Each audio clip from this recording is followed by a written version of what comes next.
And this week's episode of the KC Crew is brought to you by Fathead. Fathead, real big wall decals are life-size action images that you can stick on any smooth surface. Choose from hundreds of officially licensed athletes, team logos, and entertainment images, or create your own with our customizable options.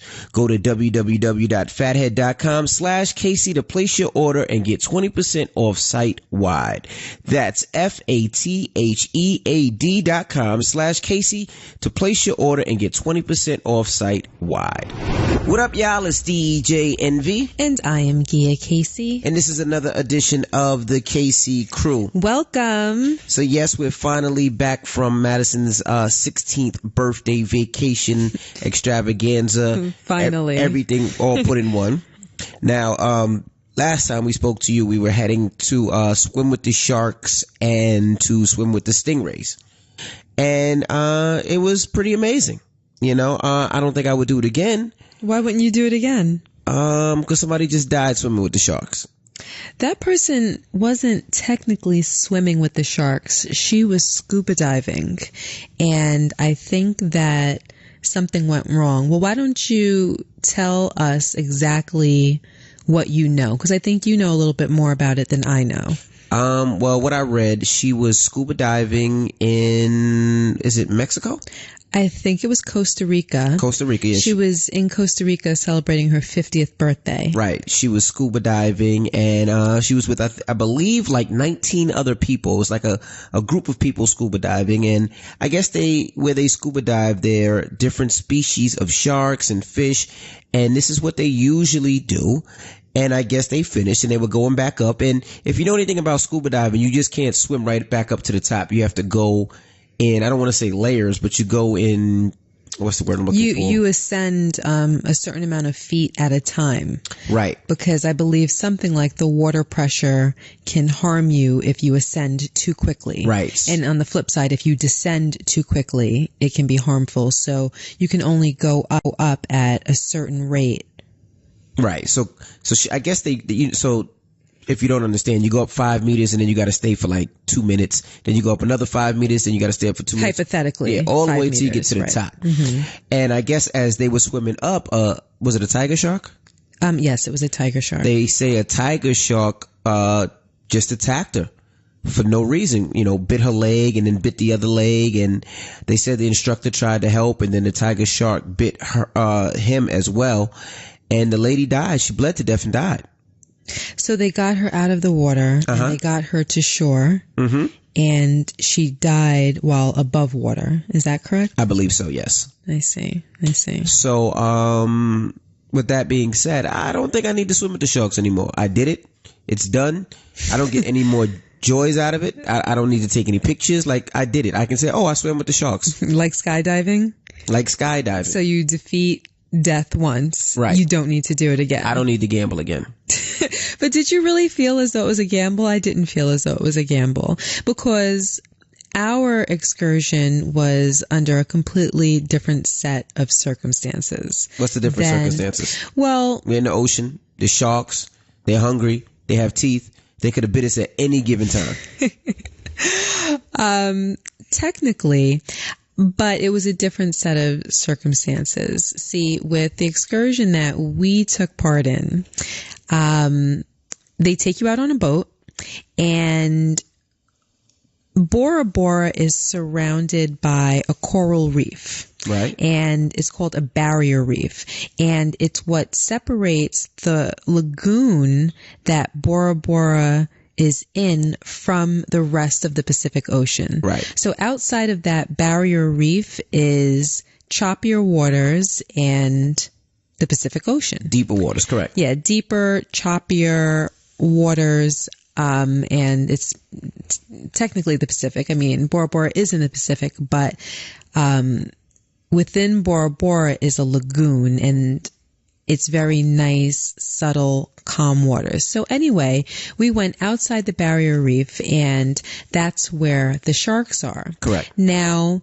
these tour guides go out every day, and they feed the sharks at about the same time every day. Correct. So when the sharks see those boats coming and they see the boats stop, they know it's din-din time. Right. So the sharks are more calm. They're somewhat welcoming. When we got in the water and I'm looking at these sharks swimming around us, it's almost as though they're saying to you, welcome to my kingdom. Right. I'm going to let you observe us. We're going to accommodate you. Don't get too close. Don't touch me. But you guys could chill out for a while. Right. And there's never been a problem. There's never been a vicious attack. Well, there's been two problems. What do you mean? There's been two problems out there. Two? On the way out there, we asked I guess he's a driver or whatever you want to call him. He was our tour guide. Our tour guide that, handled the boat and brought us out there. We asked him, had the shark bit anybody? Have they ever attacked? And he said yes, 2 occasions. 2 occasions. Right. I remember one occasion. He said the lady touched the shark and the shark turned and bit her fingers off. Oh, that's right. The shark bit 3 fingers off, correct? 3 fingers off. Yes. And he said the second time he was in the water and somebody threw the fish behind him, the feeding fish behind him, and one of the sharks were going at the fish and bit him. Right. That's 2. Well, that's too many for me. Well, I don't know that. Okay. We'll put it this way. When he was bit, it wasn't an attack. The shark wasn't attacking him.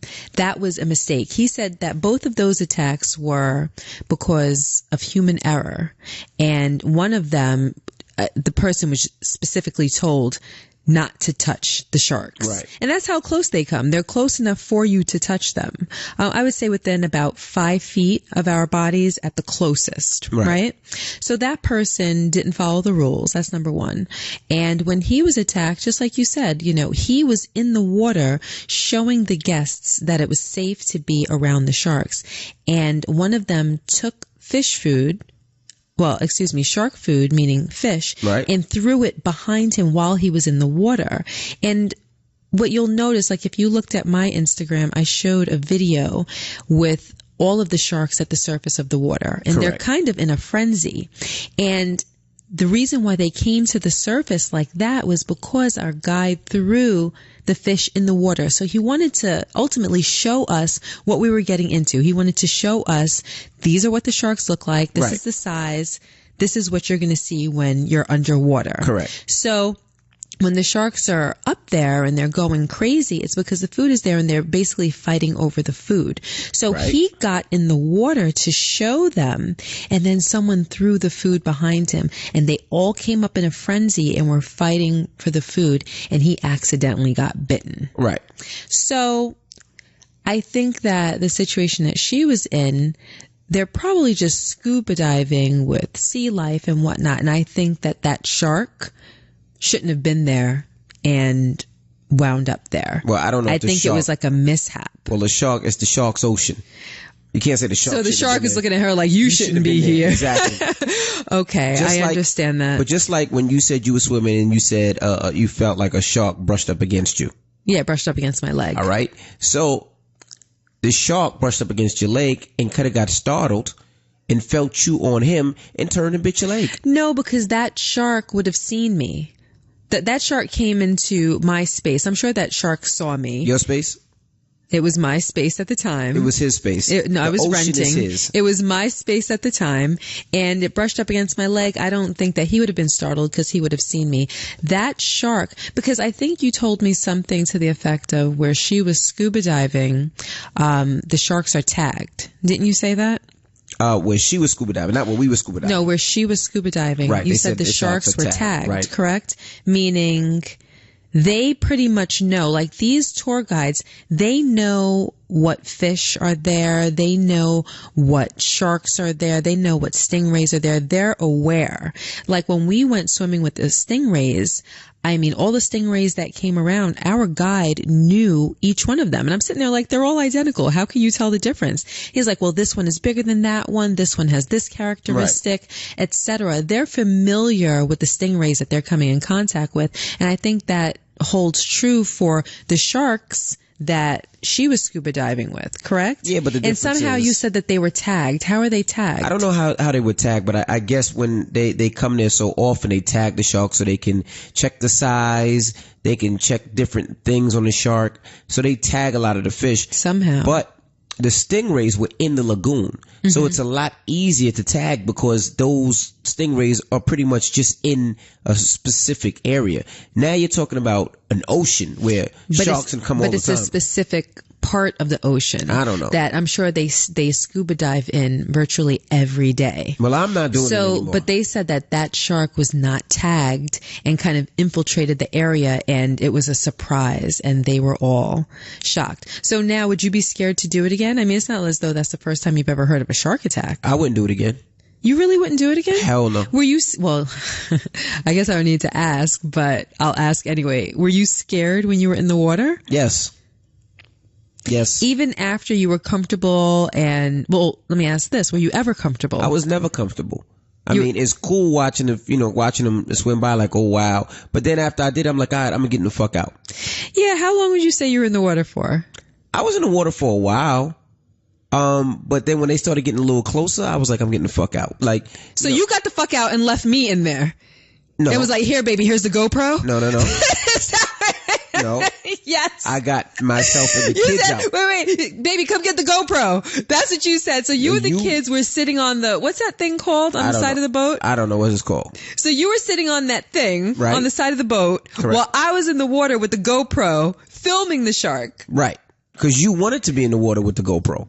Like, you seen us all on the side. You the one, let's get back in and take another picture. No, motherfucker. I'm good. I am good. I got my picture. I did it. I can say I did it, and that was it. Now, the only time I'll go back in the water with sharks is if I fall in? Nope. You're not coming in to save me? I'll come in and say, I thought a life raft, vest. You put the stick in the water? I put the stick in the water. You better grab it and I'll pull you in. But only unless the tour guide has a spear or one of those shooting spears. Because think about it. That's only good for one shark. But if a shark, I mean, well, your aim has to be good. I don't think every shark's Things have to align. But the thing is, if a shark goes shark, right? If a shark goes shark. Yeah, because it's not crazy. A shark is going to shark. That's what a shark does. A shark goes shark. Okay. If he wants to go shark and we're in the water, there's nothing protecting us.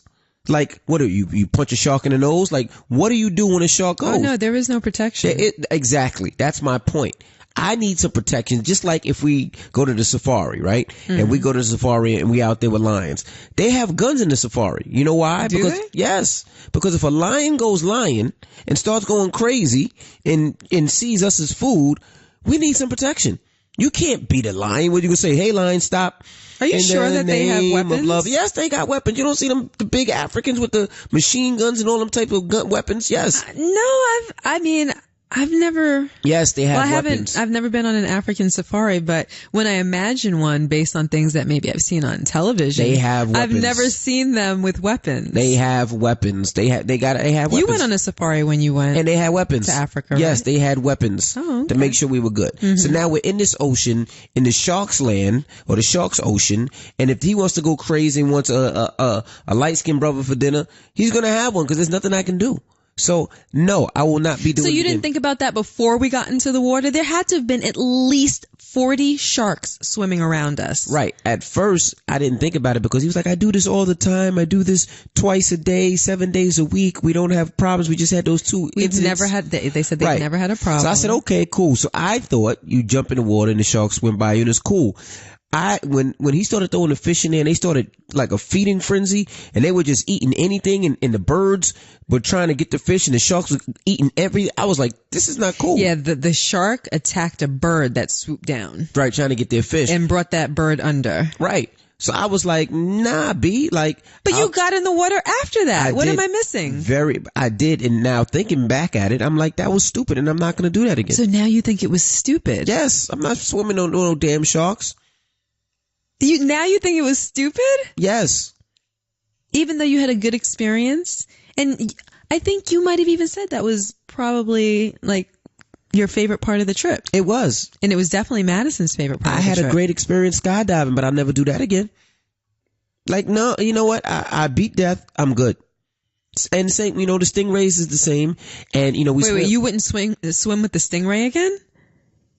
I don't know. I mean, they took the barb out. Now, the barb on the stingray is the thing on the tail that can actually kill you. It's the thing that kills the crocodile hunter. They actually take all those off in the lagoon in Bora Bora. So if they actually see a stingray that has it, they catch it, break off the barb just to protect all the people, the tourists and everything, so you don't get stung.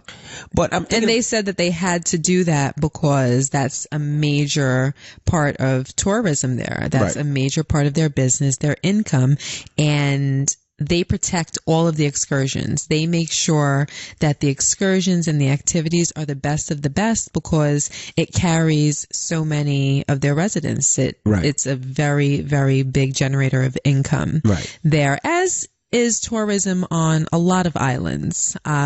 So they make sure that they're as safe as possible. So they said that they do go in and they remove all of the barbs. And like I said earlier, they know all of the stingrays. Right. So they make sure that it's not dangerous. So. Right. So I'm not.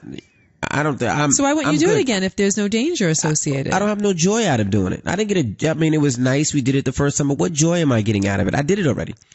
Like So did you get joy out of doing it the first time? I took a picture. Who cares about a picture? I'm asking you, did you get joy out of doing it the first time? Having a memory of it, yes. No, forget about a memory is after the fact. In that present moment, while you were experiencing it, did you receive joy? It was cool. It was cool. It was cool. It was cool. Until it started flapping around on you and you couldn't hold it anymore? No, all right, you talk about joy. Getting the head and the bungalow was joy. Awesome. That was pleasure. That was wonderful. I'm glad. I'm very grateful for the comparison. Now I can actually put in perspective exactly what you meant. Thank you for that. Now the stingray, that wasn't joy per se. That was okay, cool. What's wrong with you? It was cool. It was all right. Would I want to do it again? No, I did it already. So let me ask you this. Joy is like I got head at the bungalow. I would like. All right, Rashawn. All right. Okay. Joy. I'm sure everyone understands you. I'm just comparing the two. I'm sure they get it. With joy. Yep, they get it. Believe me. Okay. So for me, I love new experiences. Okay. I love being able to do something that your everyday person isn't able to do. Okay. The more unique the experience, the more joy that I'm going to get out of it. So for me, that's enjoyable. That's me really taking in an experience and, when you're able to check something off, be like, wow, I did that. So you did it. And then later on, it does create a memory. So that's great. So do you want to do it again? Right? You did it already. No. I don't have the need to do it again. I'm good because I did. But at the same time, I enjoyed it in the moment. For me, it's not like, oh, that was cool. I mean, I enjoyed it. It was like, wow, I held a stingray. This is what it feels like. And then, they also give you an education about stingrays. So you learn things about the species that you wouldn't have known otherwise. That was great. The same thing with the sharks. You learn things about sharks that you might not have known otherwise. And then to be, in the water and, looking at almost face to face and, kind of being swarmed by it and just that experience of what it felt like to be in their domain and whatnot. All of that was enjoyable to me. It was the experience. Yeah, it was cool to experience that, but I don't have to experience it again. I did it already. No, I'm not. See, now I'm not even talking about it again. And I got a picture to prove it. I'm just wondering about what you enjoyed about it and if you actually enjoyed it. Like, who cares about a picture? I'm not even really talking about a memory. I'm just talking about while you were there in the moment. Like, what's your definition of enjoyment? That's kind of what I'm wondering about. I mean, it was cool to do. Like, it was cool to do. And the reason I say I have a picture so I could always prove to my kids. They were there. My grandkids. Not all our kids were there. Right. Just two of them. But I could always prove to my kids, my grandkids, and my friends, but like, look, I really did this shit. Same thing with the skydiving. Like, if you say, so, yeah, I jumped out of a plane. I'm like, bullshit. Then you say, look at this picture. Because that's something people lie about. Yeah, I mean, I don't know. Not everybody's going to say they did stupid shit. But I enjoyed. See, when you say enjoy, what do you mean enjoy?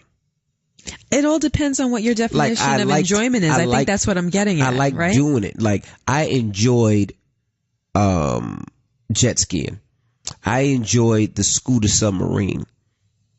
Like, I had fun. swimming with the sharks and the stingray, I wouldn't say it was fun. It was daring.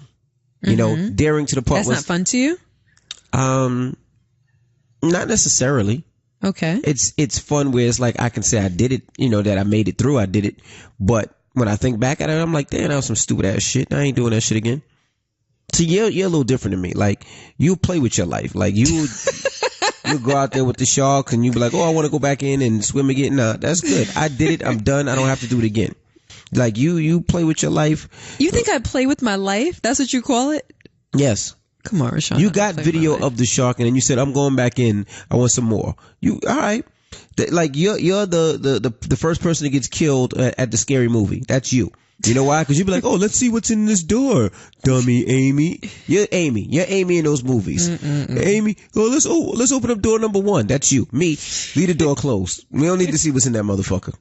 That's the difference between me and you. All right. Okay. So that's how I feel about that. Now, the stingrays, like I said, they took the barbs out, so it wasn't as dangerous, but I'm glad to be back home. You know, really? Through the whole vacation, I'm glad to be home. I mean, I enjoyed it. I loved it. It was the most beautiful place I ever been. But I'm really just, I love the fact that I'm back home and it is nice to be back sleeping home in my though. own bed. And the reason I just want to tell people, the reason I'm talking like this is because I had like major mouth surgery. I don't know. Mouth surgery? You did not have mouth surgery. He probably had a root canal. I don't know what it was, but it hurt a lot. And they gave me like 9 needles in my gums and teeth and all that, so I wouldn't feel any of the pain. And I felt every part of that pain. That's awful. For an hour and a half. Yeah, I felt like it's to the point where I have never cried in a dentist's office. Today I cried. Like tears. Like I wasn't crying like boo-hoo like how Tyrese did. It was just like heavy tears coming down my eyes, like to the point where it was like I had to stop myself from crying. Like it was that bad. Well, what you had, I think, is called a hot tooth. And if anyone has ever had, dental work and whatnot, hopefully you haven't had this happen to you. But there are times where a tooth can be, what's the word? Hot. It could be hot. It cannot respond to the Novocaine. And Rashawn received a lot of Novocaine. And, the doctor stuck him and, he went to drill and he felt it. He put a little bit more, up to 9 needles, and the Novocaine did not work. So he had to sit there and suffer through the drilling, the poking, the prodding, the scraping, whatever it is that they needed I cried. to. Yeah, it was pretty bad. It was pretty bad. I'm surprised that you were able to sit through it. It was one of those things where I felt like I had to sit through it because if I didn't, the pain would be a lot worse later on. And I didn't want to go through that pain later. I would have been like, yo, you just have to let this tooth rot. Like, there's no way. I thought about it. I'm not, I'm not with the pain. I thought about just knocking out all the teeth and just getting veneers. I really thought about it for a second. I think if you knocked out your teeth, you would need dentures. Like, you can't get veneers when you have no teeth. Really? Veneers, yeah, veneers. I thought they could drill it into your gums or something. No, veneers is like a coating over the teeth. Oh. So that, they look pretty and white and chiclety. Oh, I thought about that. I thought about possibly asking them to be put to sleep so they can do it so I wouldn't feel it. But then, yeah, they wouldn't do that for you. No, but I thought about that. But I got out of there. I have to go back next Wednesday. For what? I don't know. I didn't ask.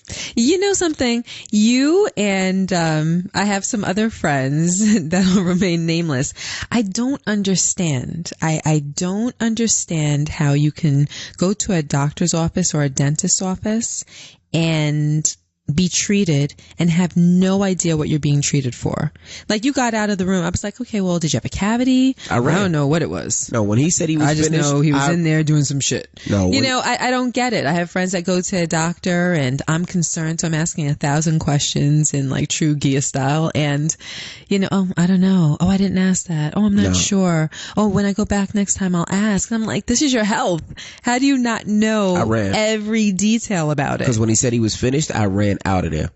I got the fuck out of Dodge. And then you couldn't talk. And your eyes were bloodshot. I couldn't figure that one out. My shit still hurt right now. I'm forcing myself to talk. Like, my shit is fucked up. Yeah. Like, there was only 2 Advils left, and you have a headache, and I almost was like, bitch, you gotta share them Advils. But I let you live. I do have a little bit of that. And I let you have an Advil, but my shit is fucked up right now. Uh-huh. And you know what? I want to say shout to Chris Rock. Now, this is a funny shout out. The reason it's funny is because me and Chris Rock hated each other for a while. And then we made up. Mm-hmm. And he invited us to his show in New York City. Yeah, at the Garden. And we went to his show, and the show was dope. It was amazing. He executed it flawless. It was a dope show. It was fantastic. We laughed from the top to the bottom. It was a great show. It was very honest. He talked about his life, his daughters, his divorce, his money situation. He talked about everything. He talked about a lot. But you know what I like about Chris Rock? What's that? He's very smart. His comedy is smart. Right. You know, while I'm sitting there being entertained and laughing the entire time, what I'm noticing and, you know, my inner dialogue is, wow, this guy is really smart. He is. The way he puts things together, the way that he makes being socially conscious funny. Right. You know, I'm like, wow, he slid that in to show that he's socially conscious and to show that he supports this or to show that he supports that. He's making a joke. It's somewhat subliminal, but wow, how prevalent that is. Right. You know, and some of his comedy, I don't know, I thought was a little bit admirable the way that he put it all together, but I was dying the whole time. I mean, the entire crowd was dying the entire time. He still got it. Yeah, and then we still got it. After the show, we went in the back and told him that, you know, we were grateful. He pulled out a dope performance, and he was very cool. Yeah. He was very, very cool. So shout out to Chris Rock. It definitely had a good time. Now, I want to get to email of the week. Okay. All right. You might have to read this because my tooth is hurting right now. Like, I feel like it's pounding. Like, if a tooth could pound, can a tooth pound? Yeah, I guess so. Well, technically it would be the nerve, but yeah. My shit is pounding. But do you have right a headache? Now. No, I don't have a headache. Oh, well, thank God you don't have a headache. But I definitely can't eat on that. Mm-hmm. Like, if I eat, I'd probably cry again. Yeah, I asked him if he wanted to go to dinner after Chris Rock, and he looked at me like, I'm not going to tell you what the look in his eyes said, but you guys can imagine. No, I would look at you like, motherfucker, I can't eat. I need some soup. So you must starve too. I got you a hot dog. But I don't eat hot dogs. You ate a hot dog. But I don't eat hot dogs. Did you eat it? You got it from me. I didn't eat it. You should have. And this portion of the KC Crew is brought to you by Canvas People. Instead of letting those beautiful photos rot in your cell phone, you can bring them to life with canvaspeople.com. Now, canvaspeople.com is an easy-to-use photo-to-canvas service that takes your favorite photo memories and turns them into beautiful artwork for you to enjoy every day. Now, Christmas is right around the corner. You're going to have some dope pictures. You're going to have some amazing pictures, and you can make it look even better. All you have to do is just go to canvaspeople.com. That's CANVAS people.com. Use promo code KC Crew for a free 11 by 14. Now, normally 11 by 14 canvases are priced at $69.99, but now for a limited time, you can get a free 11 by 14 canvas. Just pay the shipping. Just again, simply use the promo code KC Crew to take advantage of this offer. That's CANVAS people.com and use promo code KC Crew. All right. Argument of the week. When you're hungry, you better eat. Argument of the week. I'm sorry. Email of the week. You see, I don't even know what I'm saying. My tooth hurts. High Gear and DJ Envy. I've been binge listening to the podcast and absolutely adore your points of views. So I'm hoping that you can help me out. I'm using a friend's email to send this because I do not want to be identified. I've been with my husband for 15 years and we have 4 kids together. The day after our wedding, I had an overwhelming feeling that I made a huge mistake. Oh, wow. But I couldn't explain why I felt that way because I always thought I was happy in my relationship. I recently went on a quote-unquote self-reflection journey and realized that what I initially perceived as happiness was not that at all. I realized that my entire relationship, I did everything that made him happy and ignored the things that made me happy. We've had several discussions about doing things that I want to do, but it feels like he's going along with it to shut me up and get some ass afterwards. Clearly, his efforts aren't genuine. I'm at a point where I want to cheat. However, I realize now that although I love him, he is not the man that was intended for me to be married to. Before I file for divorce, how can my husband and I fix this before I throw away 15 years? Gia, you often wonder how old people are that send in their questions. I'm sorry. Let me read that again. My tooth hurts. You can't blame everything on your tooth. What is that? What did you misread and that have to do with your tooth? Yeah.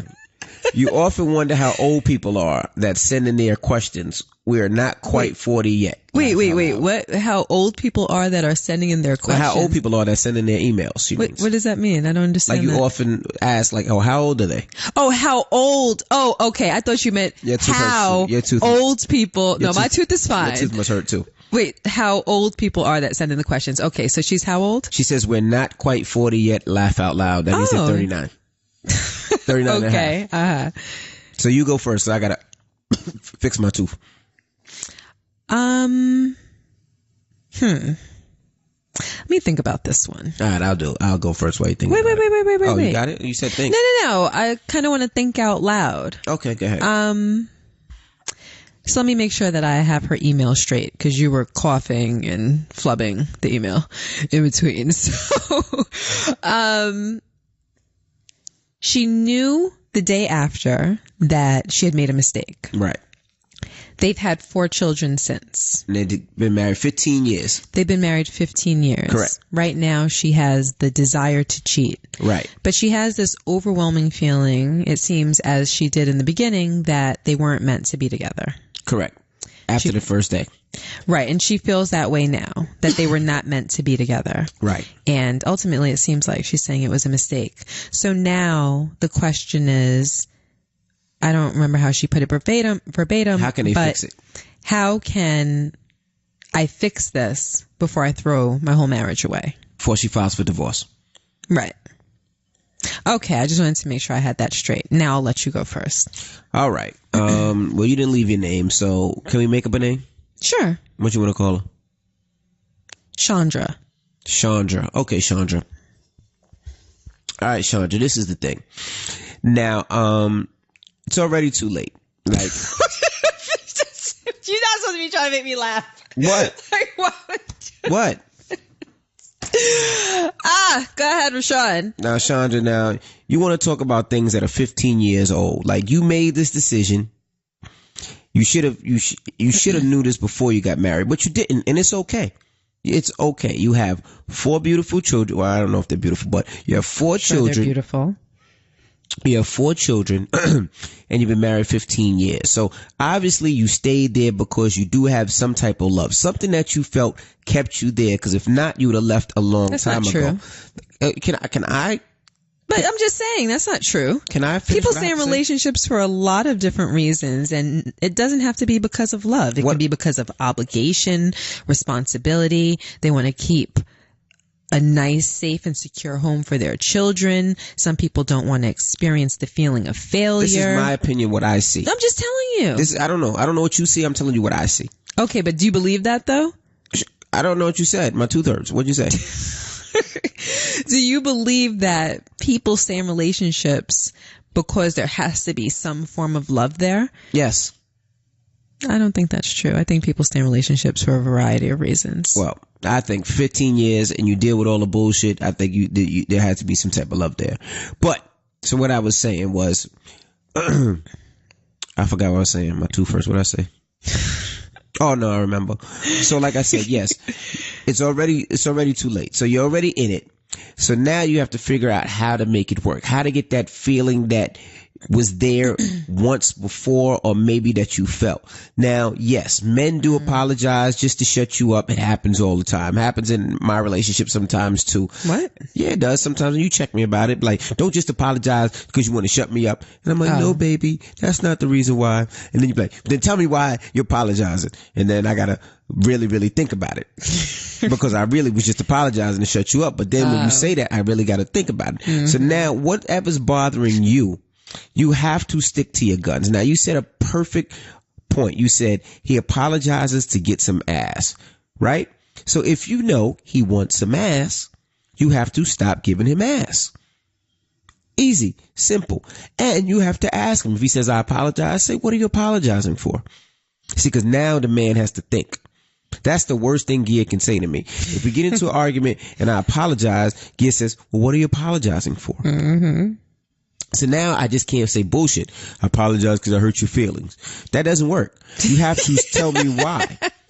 And now how did you hurt my feelings? Exactly. That starts the conversation. So now when it was just a flub apology, now he's really starting to understand what hurt you and how it affects you. Because a man really doesn't want to have that conversation. Oh, my mouth first. A man doesn't want to have that talk.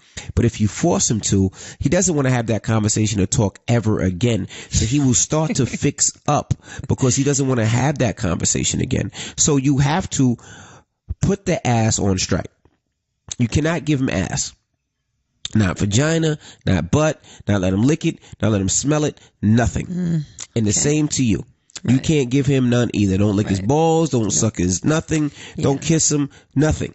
I love your advice. It's awesome. What? You have to hold off. And then after you have those conversations and you really thinks he understands and it's moving in a good position, in a good place, then you could start giving him a little ass and then you start working it back out. But he has to understand why you're upset or why you're not happy. Because most of the time, I really think that men don't truly understand why a woman is unhappy. We say we do, but we say we do just to shut your ass up because we don't want to hear you complain, bicker, beef, or bother me. I just want to watch the game and chill the fuck out, get a little head, and keep it moving. But why is that like the motif for today's podcast? Well, my tooth hurting? I mean, that could be a close second, but never mind. Go ahead. Oh, what? The head part? Rashawn. Because I'm just imagining the bungalow like that. That was all right. Yeah. Keep it moving. Go ahead. All right. But that's what you need to do. Now, what do you suggest? I don't want to say the wrong thing. There is no wrong thing. These are opinions. So, yeah, let's preface this by saying that this is our opinions, not necessarily advice, because I believe in divorce. And I'm not saying that that's the answer for her case. I'm going to work it out as I'm thinking. I believe in divorce. I don't think that everybody that decides to say I do is meant to be together forever and ever and ever. You know, sometimes people decide to get married at difficult times in their lives, at wrong times in their lives, when they're too young, they're too immature, they're not experienced enough. Maybe they want different things. Maybe they want to look. Maybe they want a wedding. Maybe, they want security. Maybe, they had bad parenting and they need, the security, etc. So I think that if you get married under the wrong circumstances, there are times there are circumstances where certain people may need to get out of that situation. If they had a problem, like, we got married and now we're having this problem. How do we fix it? There may be a way to fix that problem. He drinks too much. He's abusive. He's a gambler. He cheated, etc. There may be techniques that two people can exercise in their marriage to better those situations. But if she had a feeling the day after their wedding and she has comparable feelings now, and this is 15 years later, to me, that indicates that there's a problem with their chemistry, with their interactions. Or maybe she's overreacting. It could be. I'm thinking about it based on what she said. We can entertain the idea that maybe she was overreacting. But if what she said is true, Because I don't think that everybody is meant for everybody. Mm-hmm. You know, I can have a list of everything that I want in a man. Honest, loyal, funny, attractive, ambitious, hard worker, this, that, the third. You can bring that man to my doorstep. I can open the door, have a 5-minute conversation with him and be like, nah, not for me. You know, a person is more than just checks in boxes. Do you know what I mean? There's a lot to be said for chemistry. You might be able to bring me a guy that if I have 10 things on that list that might only check 3, but like my mouth can be hanging, my tongue can be hanging out of my mouth for him. Because there just might be that special sauce. There just might be that something. It could be the way he looks at you. It could be the way he smiles. It could be the tone of his voice. It can be the way he looks, or it could be anything. And those things typically go unaccounted for because sometimes it's, difficult to put those in words, right? Mm-hmm. So if she's missing that factor, if she's missing that chemistry and there's just something that's off and she's known it all this time, I don't really know how you fix that. I don't know how you fix that. There's a lot of reasons to save a marriage, and it could be one of the reasons why people get married, to keep security in your family and, that you have a home, someone to go home to and etc. But I don't know. Me personally, I don't think that I could spend the rest of my life with somebody that I didn't feel that special something for. Right. So the only thing that I could say in response to how do we fix it, I would say that she would have to identify and put into words, be able to articulate exactly what it is that's missing. Mm-hmm. What is it that's missing? Is it the sex? Is it the way that he talks to you? Are you not attracted to him? Is he not ambitious enough for you? When he makes a joke, do you just not find that shit funny? Like, do you know what I mean? Mm-hmm. Is there any resentment that you're harboring for him? What is it? Put it into words. And then if it's the type of thing that's able to be worked on, work on that. Right. Then if that doesn't work, see a therapist. But at the same time, when you're in the room with that therapist, you need to be able to vocalize to him and your therapist exactly what it is that's wrong. Right. And if it's something that he can work on, it's just not a part of his personality that's just embedded and either take it or leave it. If it's something he can work on, if he's willing to do so, then he would have to work on it. You'd have to accept it, mm-hmm. be patient and work with him because ultimately you would want to save your marriage. Right. But if you exhaust everything, you give it time, you pray alone, you pray with him, you see a therapist, you do all of the work and you still don't have that special feeling, mm-hmm. then I think divorce is something that can be considered. Well, I'm sorry, I said I'd make the latter. But it's like, I never want to say, well, you never really want to say that divorce is an option, but I think that at times, divorce can be an option. Well, I say try the other stuff first and do what I say as well and see where you stand from there. And hopefully you guys can work it out. I mean, you guys been together 15 years, you have 4 kids, something has kept you there and hopefully that you guys can work it out. And he understands how lucky he is to have a woman like you. Well, we don't know what kind of woman you are, but he's lucky to have somebody who loves him. Yes. And I want to say one more thing. I don't necessarily believe in staying in a relationship solely mm-hmm. for the sake of children, mm-hmm. because I think that kids are far better off with 2 parents that are separate but happy than 2 parents that are together and unhappy. Mm-hmm. Of course, it's not ideal that, children be brought up in a broken home, but if you're not happy, your kids will feel it. Your kids will sense it. And in some ways, no matter how much you try to protect them from it, I think that it spills out because when I'm happy and you're happy, our kids feel it. Right. You know, we can feel happiness just, you know, being energized throughout the entire house. You know, it's like laughs and jokes and playfulness and let's do this. And like it shows when you're not really happy. You don't want to do as much. Right. You don't smile as much. You're not creating the equivalent environment for your kids. There are certain things that you just can't fake. You might be able to fake it today. You might be able to fake it tomorrow, but you won't be able to fake it forever and ever and amen.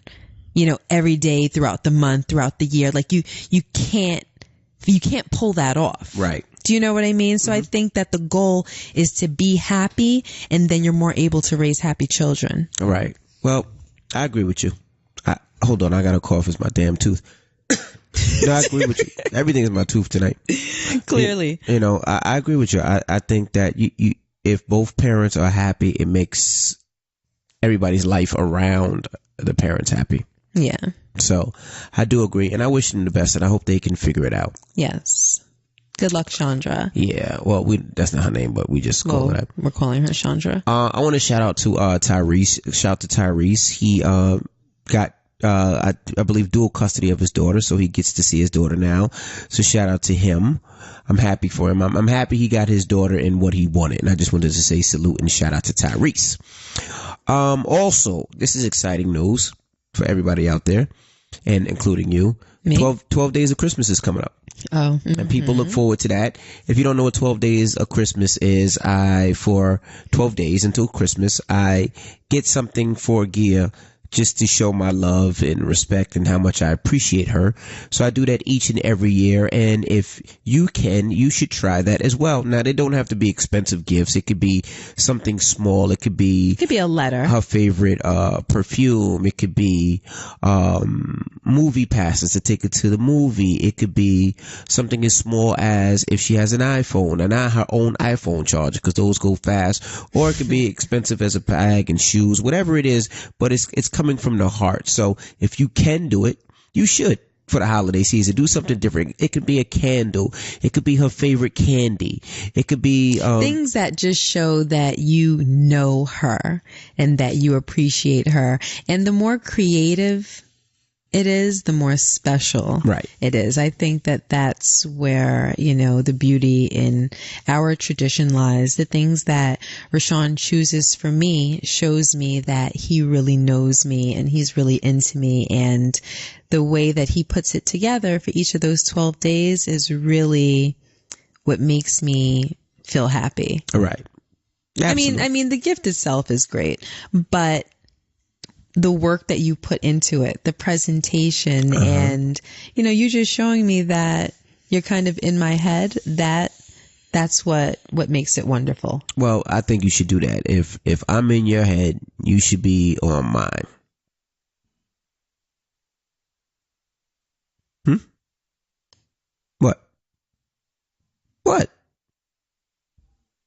What? You have something else to say? No. All right. But you know what? Also this year, what we're going to try to do as well is not only do that, we're going to try, and I'm just going to say try, because I don't know how, this is very difficult. This is more difficult than I thought. We're going to do 12 days of giving back as well. Yes. And that includes Toys for Tots. I know we have that scheduled for one day. We have feeding the homeless for one day. We have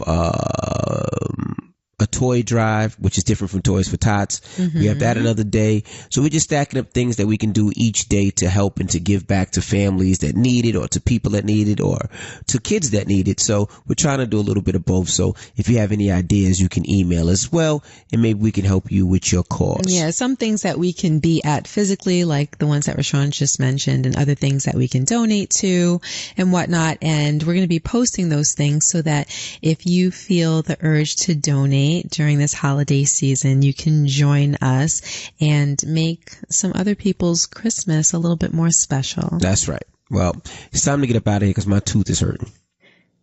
Nah, what? I'm fidgety. Every time I touch myself, well, not like that. Like I rub my leg or I rub the bed. Guy, that's what I've been shooting him looks this whole time. He's been rubbing his leg. He's been tapping the laptop. Because my tooth hurts. He's been playing with his headphones. That takes my mind off the tooth. And I'm like, I need you to stop because you're being so distracting. You took the last 2 Advil, so it's my tooth. And I feel good right now. I'm glad you do. I'm gonna feel good in a second. You're not. There's nothing happening tonight. Yes, there is. No, there's nothing happening tonight. Yes, it is. You know why? Why? Because that mouth don't work. So I'm going to sleep. Now I'm dropping but this dick do. All right, I gotta go. Sign off. All right. Well, I'm DJ MV. And I am Gia Casey. And I'm going to get some right now. Oh, let me just tell you something. Like we got a little lazy. So we don't do the podcast in the basement right now. Now we do it on the bed. We are on our bed. So now we're upstairs on the bed doing the podcast. Can we do this every week? Yeah, I like that. I'm naked, so I don't care. Yeah, I'm naked. Socks on. I got socks on and a mic in my hand. Wait. He's naked with socks on and he has a throw blanket around his waist. Yep. And I have a mic in my hand, and in a second, you're going to have a mic in your hand. I'm DJ MV. And I am Gia Casey. And that's another edition of the Casey